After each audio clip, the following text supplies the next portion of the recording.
Today I'm making snow cream. Winter finally got its shit together and gave us half a dozen inches of snow.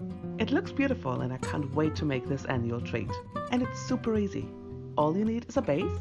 I'm using condensed milk, soy milk and plum compote, but you can easily make it vegan by using coconut milk.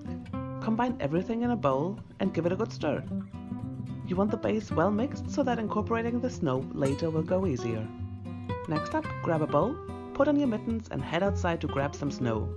Make it freshly fallen snow, and you know what they say about yellow snow. Mix your snow with the base. The first lot will make things look like slushy.